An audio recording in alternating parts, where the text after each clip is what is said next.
നമസ്കാരം, ഞാൻ doctor Abdul റഷീം, P K Das ഹോസ്പിറ്റലിലെ കൺസൾട്ടൻറ്റ് ഓർത്തോപെഡിക് സർജനാണ്. നമ്മൾ ഇന്ന് ഒരുപാട് സ്പോർട്സ് പേഴ്സൺസിൽ കാണുന്ന ഒരു ഇഞ്ചറിയാണ് ലിഗമെൻറ്റ് ഇഞ്ചറീസ് എന്നുള്ളത്.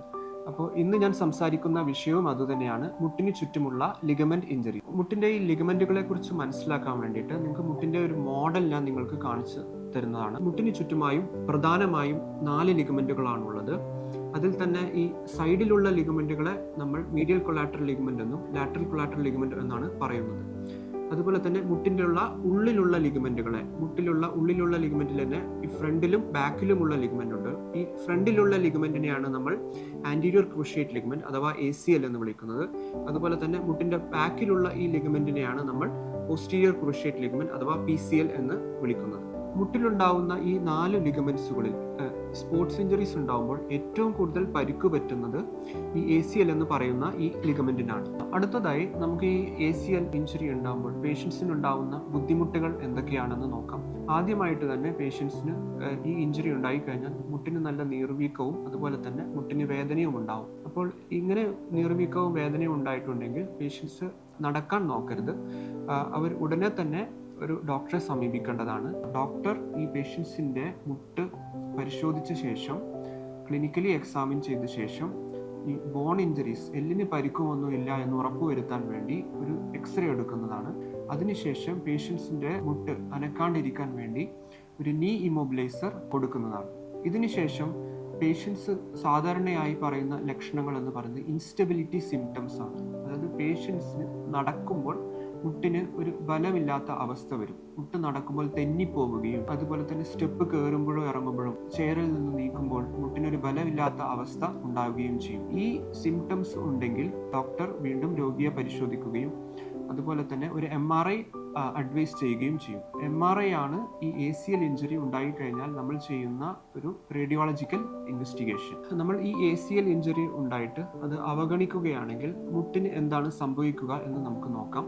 ഓരോ പ്രാവശ്യവും ഈ ACL ഇഞ്ചറി ഉണ്ടാവുകയും ഈ മുട്ട് തിരിയുകയും ചെയ്യുമ്പോൾ സാധാരണയായി നമ്മുടെ ഈ വെയിറ്റ് ട്രാൻസ്മിഷൻ നടക്കുന്നത് ഈ മുട്ടിലുള്ള കുഷൻ സ്ട്രക്ചർ എന്ന് പറയും, അതിന് നമ്മൾ മെനിസ്കസ് എന്ന് പറയും. ഈ മെനിസ്കസ് വഴിയാണ്. ACL ഇഞ്ചറി ഉണ്ടായിക്കഴിഞ്ഞാൽ ഈ മുട്ട് തിരിയുമ്പോൾ ഈ മെനിസ്കസിന് ഡാമേജ് സംഭവിക്കുകയും അതുവഴി നമ്മുടെ മുട്ടിലുള്ള തരുണാസ്ഥി ആർട്ടിക്കുലർ കാർട്ടിലേജിന് ഡാമേജ് വരികയും നമ്മുടെ മുട്ടിന് പെട്ടെന്ന് തന്നെ തേയ്മാനം സംഭവിക്കാനുമുള്ള ചാൻസും ഉണ്ട്. അടുത്തതായി രോഗികൾ നമ്മളോട് ചോദിക്കുന്ന സംശയമാണ്, അതായത് MRI എടുത്തപ്പോൾ ACL ടിയർ കണ്ടു, ACL ഇഞ്ചറി കണ്ടു, അതിന് സർജറി വേണോ എന്നുള്ളത്. ഒരിക്കലുമില്ല. എല്ലാ ACL ഇഞ്ചറീസിനും നമ്മൾ സർജറി നിർദ്ദേശിക്കുകയില്ല.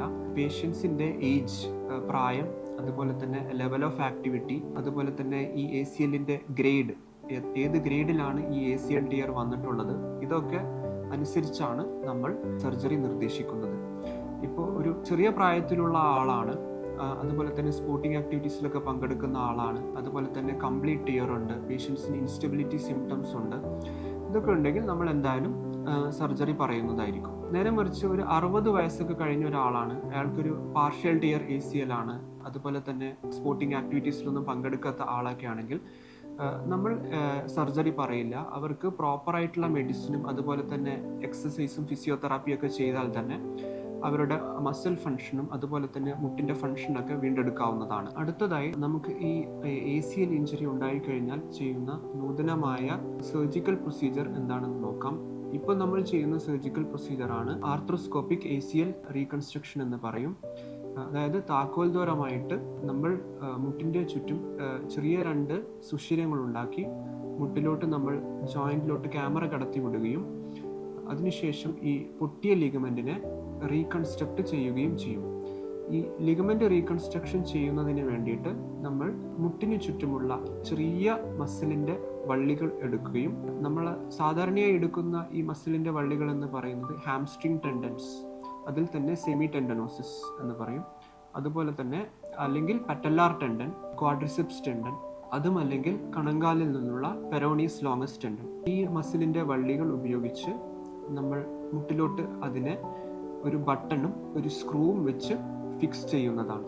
ഓപ്പറേഷൻ കഴിഞ്ഞതിന് ശേഷം നമ്മൾ പേഷ്യൻസിന് സാധാരണയായി ഒരു നീ ഇമ്മൊബിലൈസർ കൊടുക്കുന്നതാണ്. അത് എന്തിനാണെന്ന് വെച്ചാൽ മുട്ട് വല്ലാണ്ട് മടങ്ങാൻ പാടില്ല. ഒരു പ്രോപ്പറായിട്ടുള്ള ഒരു ഫിസിയോതെറാപ്പിസ്റ്റിൻ്റെ ഗൈഡൻസോട് കൂടി അതിനുശേഷം ഒരു പ്രോപ്പറായിട്ടുള്ളൊരു ഫിസിയോതെറാപ്പി കൊടുക്കുന്നതിലൂടെ നമുക്ക് പേഷ്യൻസിൻ്റെ മസിൽ ഫങ്ഷൻ റീകവർ ചെയ്യാവുന്നതാണ്. ഫിസിയോതെറാപ്പി എന്ന് പറയുന്നത് വളരെ പ്രധാനപ്പെട്ടതാണ്. ഈ ഓപ്പറേഷൻ ശേഷം, ഈ ഓപ്പറേഷൻ കഴിഞ്ഞതിന് ശേഷം ഒരു ഗൈഡഡ് ആയിട്ടുള്ള ഫിസിയോതെറാപ്പിയാണ് കൊടുക്കേണ്ടത്. അതായത് ഓരോ മാസവും പേഷ്യൻ്റ് അറ്റൈൻ ചെയ്യേണ്ട കുറച്ച് ഫങ്ഷനുണ്ട്. ഓക്കെ, മുട്ട് മടങ്ങണം, ഇത്ര ഡിഗ്രി മടങ്ങണം, ഇത്ര എക്സസൈസ് ചെയ്തിരിക്കണം, അതൊക്കെ ഓരോ മാസവും അറ്റൈൻ ചെയ്യണം.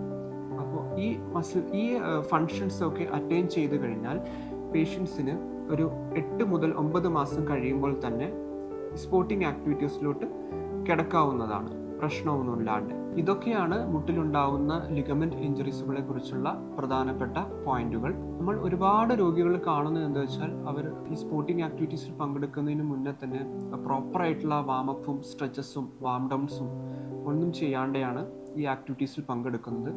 സോ പ്രോപ്പറായിട്ടുള്ള വാമപ്പും അതുപോലെ തന്നെ സ്ട്രെച്ചസും വാം ഡൗൺസും ഈ ഇഞ്ചറി വരാണ്ടിരിക്കാനുള്ള പ്രധാനപ്പെട്ട ഒരു പ്രിവെൻറ്റീവ് മെഷറാണ്.